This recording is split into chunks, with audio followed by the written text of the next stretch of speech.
안녕하십니까. 원주에서 전해드립니다. 올 들어 11월까지의 강원도 수출액이 5년 만에 최대치를 기록했습니다. 관세청과 한국무역협회 강원본부에 따르면 올해 1월부터 11월까지 강원도 수출액은 19억 2천만 달러로 지난해 같은 기간보다 3억 달러, 19%가 증가했습니다. 특히 올해 수출 실적은 지난 2013년 19억 9천만 달러를 기록한 이후 5년 만에 19억 달러를 넘는 등 가장 높은 실적입니다. 이에 따라 올해 연간 수출액 20억 달러 달성이 무난할 것으로 예상됩니다. 원주시 인구정책 5개년 기본계획 수립을 위한 최종 용역 보고회가 오늘 원주시청에서 열렸습니다. 이번 보고회에서는 현재 원주시 인구 현황을 분석하고 지속적인 인구 증가를 위한 저출산 대책과 정주 여건 개선, 일자리 창출, 인구 유입 등 분야별로 오는 2023년까지 나아갈 방향과 세부 기획을 제시했습니다. 원주시는 이번 용역 결과를 토대로 인구 분야의 계속 사업 정비와 신규 사업 발굴 등에 나설 방침입니다. 원주시가 여성가족부에서 선정하는 여성 친화 도시로 다시 지정됐습니다.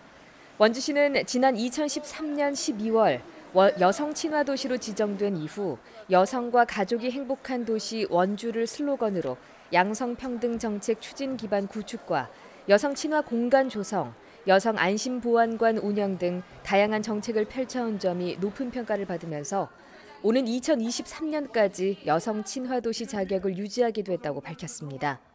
이로써 내년부터는 여성과 함께 만드는 역동적인 원주라는 새로운 비전으로 2단계 여성 친화 도시 조성 사업을 추진해 나갈 계획입니다. 영월군 김삿갓 면에 위치한 난고 김삿갓 문학관이 전시물 보관과 정비를 마치고 재개관했습니다. 영월군은 박물관 활성화 사업의 하나로 9억 9천만 원을 들여 지난해 12월부터 1년 동안 전시 콘텐츠 개발과 작품 설치 작업을 진행했습니다. 방랑시인 김삿갓, 민중시인 김삿갓, 김삿갓 재해석이라는 세 가지 주제로 난고 김병현 선생을 소개하고 김삿갓에 대한 애니메이션과 창작 국악, 설치 미술 작품 등 다양한 전시물을 선보입니다. 평창경찰서는 술자리에서 다툼 끝에 후배를 숨지게 한 혐의로 58살 A씨에 대해 구속영장을 신청했습니다. 윤 씨는 지난 16일 밤 11시쯤 평창군 평창읍 자신의 원룸에서 후배인 46살 B씨 등 2명과 함께 술을 마시다가 B씨를 철제 물건으로 내리쳐 숨지게 한 혐의를 받고 있습니다. 횡성 지역의 모든 행정복지센터에 무인 민원 발급기가 설치돼 면지역 주민들의 민원 불편을 덜게 됐습니다. 횡성군은 청일과 서원, 강림면 행정복지센터에 무인 민원 발급기를 설치해 민원 서류는 물론 세무서나 건강보험공단을 방문해야 했던 37가지 서류도 발급받을 수 있게 됐다고 밝혔습니다. 또 내년에는 병원과 농공단지 등 이용 수요가 많을 것으로 예상되는 다중이용시설 4곳에 24시간 이용이 가능한 무인 민원 발급기를 설치할 계획입니다. 내년도 평창구의원 의정비 결정을 위한 주민공청회가 내일 열립니다.